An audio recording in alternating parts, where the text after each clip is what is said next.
Assalamualaikum warahmatullahi wabarakatuh. Alhamdulillahirabbil wassalatu wassalamu ala asrofil anbiya'i wal mursalin sayyidina wa maulana Muhammadin wa ala alihi washabihi ajmain amma ba'du. Yang terhormat kepada Hanifin Ubida selaku pengasuh direktur Supercamp Al-Raibah Hanifida. Yang terhormat pula kepada kepala sekolah saya, dewan guru saya, kakak kelas saya, adik kelas saya dan juga teman-teman saya yang saya cintai dan saya hormati. Dan terutama kepada guru IPA saya, Miss Alfi. Kemudian tidak lupa kepada keluarga saya yang berada di rumah, semoga saya selalu diberikan umur yang panjang dan limpahkan rezekinya. Perkenalkan, nama saya Fadilah Sinta Salsabila. Saya kelas 8 MTS Al-Quran Al-Raibah Hanifida akan mempresentasikan peta imajinasi saya yang bercerita tentang mekanisme. Sebelumnya, bagaimana kabar pada pagi hari ini? Alhamdulillah luar biasa, bersemangat, dahsyat, Allahu Akbar.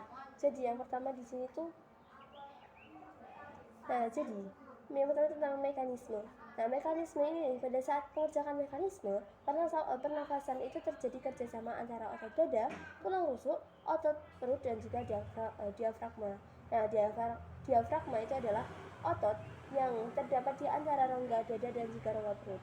Nah, jadi mekanisme itu ketika bernafas itu berlangsung dua mekanisme, yaitu menghirup dan juga menghembuskan nafas yang melibatkan pertukaran udara antara atmosfer dengan alveolus paru-paru.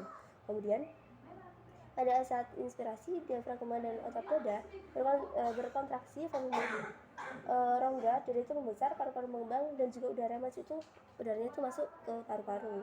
Kemudian pada saat ekspirasi, diafragma dan otot dada itu bereaksi, volume rongga dada itu kembali normal, paru-paru kembali normal dan juga udara keluar dari paru-paru. Kemudian satu kalinya pernafasan manusia itu terdiri atas satu kali inspirasi dan juga ekspirasi. Nah, kemudian selanjutnya itu ada volume. Yang pertama ada volume tidal, yang kedua itu ada volume cadangan ekspirasi, yang ketiga volume cadangan inspirasi, yang keempat volume residu, dan yang kelima itu ada volume kapasitas vital paru-paru, dan yang terakhir itu adalah kapasitas total paru-paru. Nah, yang pertama sini ada volume tidal. Volume tidal ini tuh adalah volume udara yang masih dapat dimasukkan ke dalam paru-paru setelah melakukan inspirasi secara biasa. Nah, volumenya ini tuh sekitar 1500 ml.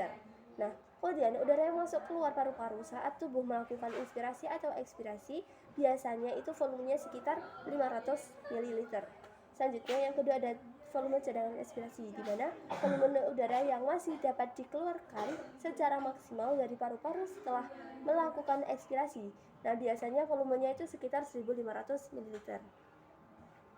Selanjutnya yang ketiga ada volume cadangan inspirasi, di mana volume udara yang masih dapat dimasukkan ke dalam paru-paru setelah melakukan inspirasi secara biasa.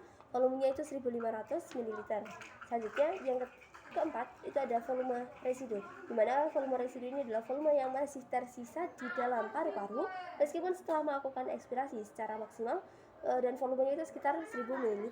Selanjutnya yang kelima ada kapasitas vital paru-paru, di mana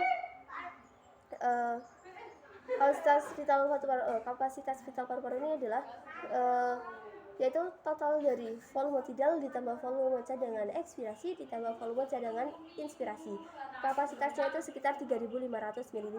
Selanjutnya yang terakhir itu ada kapasitas total paru-paru, di mana volume udara yang dapat ditampung secara maksimal di dalam paru-paru itu volume kapasitasnya itu sama dengan volume kapasitas paru-paru ditambah volume residu dan volumenya itu sekitar 4500 ml.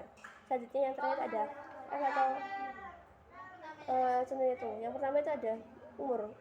Jadi semakin bertambahnya umur seseorang, maka semakin rendah frekuensinya. Hal ini tuh berhubungan erat dengan makin berkurangnya proporsi kebutuhan energi. Yang kedua ada jenis kelamin. Jenis kelamin ini tuh menunjukkan proses metabolisme, dikarenakan pada umumnya laki-laki itu banyak gerak hingga lebih butuh banyak energi. Kebutuhan oksigen dan juga CO2 atau oksigen pada laki-laki itu lebih tinggi. Selanjutnya yang ketiga itu adalah suhu tubuh. Suhu tubuh ini itu jadi makin tingginya suhu tubuh itu maka semakin cepat frekuensi pernafasannya, dikarenakan terjadi adanya peningkatan proses metabolisme dalam tubuh hingga diperlukan peningkatan pemasukan oksigen dan juga pengeluaran CO2. Selanjutnya yang keempat Ya, itu adalah posisi tubuh. Di mana posisi tubuh itu sangat berpengaruh pada frekuensi nafas yang berkaitan dengan beban yang harus ditanggung oleh organ tubuh pada saat posisi tubuh itu berdiri. Kemudian otot kaki itu akan berkontraksi untuk menghasilkan tenaga yang dibutuhkan tubuh untuk tetap berdiri tegak, sedangkan ketika duduk energi itu nggak bakal berkurang banyak dengan frekuensi pernafasan yang rendah. Selanjutnya, yang terakhir itu ada kegiatan. Kegiatannya itu adalah ketika tubuh itu memerlukan banyak energi, maka tubuh itu perlu lebih banyak oksigen sehingga frekuensi pernafasan itu akan menjadi meningkat.